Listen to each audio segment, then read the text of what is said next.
یہ امت اس لیے طرح طرح کی مصیبتوں میں گرفتار ہے۔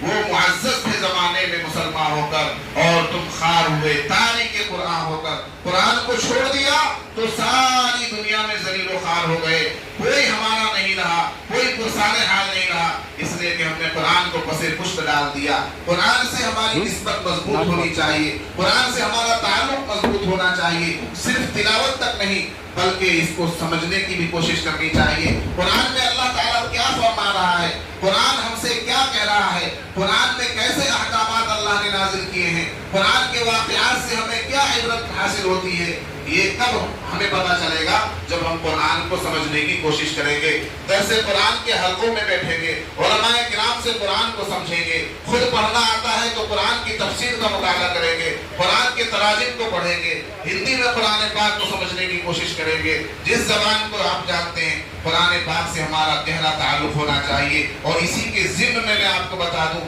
کہ جس طرح رمضان کا تعلق قرآن سے ہے تو یہ اصحاب قرآن جو قرآن والے ہیں، جن کے دلوں میں قرآن ہے، جن کے دلوں میں قرآن کی تعلیم ہے، جو قرآن سیکھنے سکھانے والے ہیں، جو قرآن کا پیغام عام کرنے والے ہیں، جو قرآن کی تبلیغ اور اشاعت کرنے والے ہیں، ان لوگوں سے بھی ہمارا تعلق اور ہماری محبت ایسی ہی ہونی چاہیے جیسا کہ قرآن سے ہے۔ قرآن سے جیسا تعلق ہے ویسا ہی صاحب قرآن سے ہونا چاہیے، قرآن سے جیسا تعلق ہے ویسا ہی حافظ قرآن سے ہونا چاہیے، قرآن سے جیسی محبت ہے ایسی ہی محبت عالم قرآن سے ہونا چاہیے۔ قرآن سنانے والے سے، قرآن سننے والے سے، قرآن سیکھنے والے سے، قرآن سکھانے والے سے، قرآن پڑھنے والے سے، قرآن پڑھانے والے سے ہمارا تعلق ایسا ہی محبت بھرا ہونا چاہیے۔ یہ نہیں کہ قرآن کو تو ہم سینے سے لگاتے ہیں لیکن صاحب قرآن سے بغض رکھتے ہیں، جس کے سینے میں قرآن ہے ہم اس کی غیبت کرتے ہیں، چغلی کرتے ہیں۔ یہ بہت بڑی لعنت کی بات ہے، حرمہ نصیبی کی بات ہے کہ جو لوگ قرآن کے اہل ہیں، جو لوگ قرآن کے سنبھالنے والے ہیں، جن کے سینوں میں قرآن ہے، ہماری محبت ان سے بھی اسی طرح ہونی چاہیے جس طرح ہم قرآن پاک سے محبت رکھتے ہیں۔ یہ قرآن کی عظمت کا تقاضا ہے، قرآن کی حرمت کا تقاضا ہے، قرآن